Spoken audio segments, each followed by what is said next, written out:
शांतिपुर, एक शांत और सुकून भरा कस्बा, अचानक डर के साए में आ गया था। पिछले कुछ हफ्तों से रहस्यमयी चोरियां हो रही थीं। चोर न कोई सुराग छोड़ता, न कोई ताला टूटता। अमीर गरीब, दुकान घर, सब निशाने पर थे। चोर का मकसद सिर्फ चोरी नहीं, बल्कि शहर में खौफ फैलाना लगता था। सीसीटीवी कैमरे हर जगह थे, लेकिन फुटेज में बस सामान गायब हो जाता। कोई चेहरा, कोई परछाई नहीं। लोग भूत प्रेत की बातें करने लगे। पुलिस हैरान थी। विज्ञान के इस दौर में कोई कैमरे से कैसे बच सकता है? रातें डरावनी हो गईं, गलियां सूनी और हर सुबह एक नई चोरी की खबर। शांतिपुर की रौनक अब डर में बदल चुकी थी। शहर पर किसी अदृश्य दुश्मन का साया था, जिसे कोई देख नहीं सकता था। चोरियों के बढ़ते सिलसिले ने लोगों का चैन छीन लिया। महंगे ताले, लोहे की सलाखें, रात भर पहरा, कुछ भी काम नहीं आ रहा था। सीसीटीवी कैमरे भी बेअसर साबित हुए। सेठ हीरालाल की दुकान में चोरी के बाद फुटेज में गहने हवा में गायब होते दिखे। इसी घटना के बाद शहर में अदृश्य चोर का नाम फैल गया। अब वह सिर्फ चोर नहीं, एक रहस्य बन चुका था। अफवाहें थीं, कोई कहता टोपी है, कोई तांत्रिक मंत्र। पुलिस को अब चोर से ज्यादा अंधविश्वास से जूझना पड़ रहा था। पुलिस पर दबाव बढ़ता गया, मीडिया सवालों की बौछार करने लगी, कानून व्यवस्था डगमगाने लगी और लोगों का डर अब गुस्से में बदल रहा था। शांतिपुर अब अपनी शांति के लिए नहीं, अदृश्य चोर के खौफ के लिए जाना जाने लगा।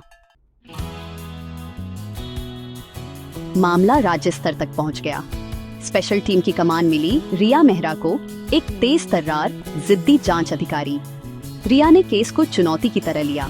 उसका मानना था, कोई भी अपराधी कानून से बच नहीं सकता। उसने क्राइम सीन्स का दौरा किया, सबूतों को नए सिरे से परखा और पीड़ितों से बात की। लोग भूत प्रेत की कहानियां सुनाते, लेकिन रिया तकनीक और कैमरों की सीमाओं पर ध्यान दे रही थी। रिया ने टीम को निर्देश दिया, हमें चोर नहीं, उसके तरीके को पकड़ना है।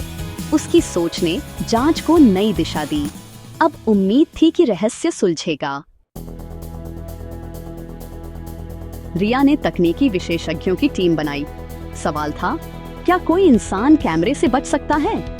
विशेषज्ञों ने कई थ्योरी दी, लेकिन कोई तरीका पूरी तरह कारगर नहीं था।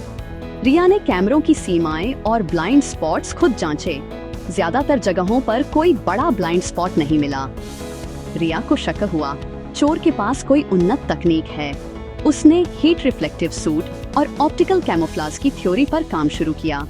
क्या चोर ने ऐसा सूट बनाया है जो उसे लगभग अदृश्य बना देता है?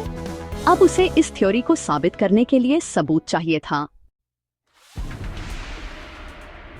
टीम ने सैकड़ों घंटों की सीसीटीवी फुटेज खंगाली। शुरुआत में कुछ नहीं मिला। रिया ने टीम को असामान्य बदलाव ढूंढने को कहा, कुछ ऐसा जो दिखे नहीं पर हो। आखिरकार एक फुटेज में हल्की पारदर्शी सी लहर दिखी, जैसे गर्म सड़क पर हवा कांपती है।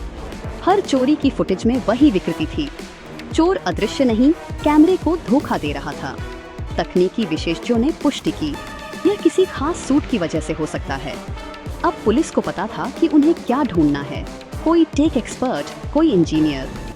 रिया अब चोर से एक कदम आगे थी। रिया को अब ठोस सबूत चाहिए था। उसने फिर से चोरी की जगहों की तलाशी ली। कर्नल वर्मा के घर गुलाब के कांटे में फंसा मिला एक चमकीला धातु जैसा रेशा। फोरेंसिक रिपोर्ट ने बताया, यह मेटा मटेरियल है जो प्रकाश और गर्मी को मोड़ सकता है। यह आम कपड़ा नहीं, उन्नत तकनीक का नमूना था। अब रिया के पास दो सुराग थे, फुटेज की विकृति और सूट का रेशा। उसने शहर के टेक एक्सपर्ट्स की सूची बनवाई। अब संदिग्धों का दायरा छोटा हो गया था। अदृश्य चोर अब लगभग बेनकाब था। संदिग्धों में सबसे ज्यादा शक गया विवेक पर, एक बेरोजगार प्रतिभाशाली कंप्यूटर इंजीनियर। रिया ने विवेक पर नजर रखवाई, खुद भी उससे तकनीक की बातें करती रही। अदृश्यता का जिक्र आते ही विवेक असहज हो जाता।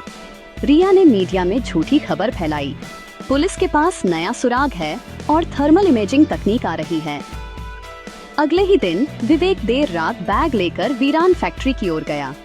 रिया को यकीन हो गया, विवेक ही अदृश्य चोर है। पुलिस ने फैक्ट्री की घेराबंदी कर ली। अब जाल बिछ चुका था। पुलिस ने फैक्ट्री को चारों तरफ से घेर लिया। रिया ने टीम को तैयार रहने का आदेश दिया। अंदर विवेक सूट नष्ट करने की तैयारी में था। वह घबराया हुआ था। जैसे ही वह केमिकल डालने वाला था, रिया ने टीम को अंदर जाने का इशारा किया। पुलिस ने दरवाजे तोड़े। टॉर्च की रोशनी में विवेक पकड़ा गया। सूट उसके सामने पड़ा था। अब कोई बचाव नहीं।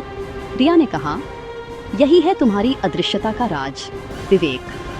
अदृश्य चोर का खेल खत्म हो चुका था। अगली सुबह पुलिस स्टेशन के बाहर भीड़ थी। सब अदृश्य चोर का चेहरा देखना चाहते थे।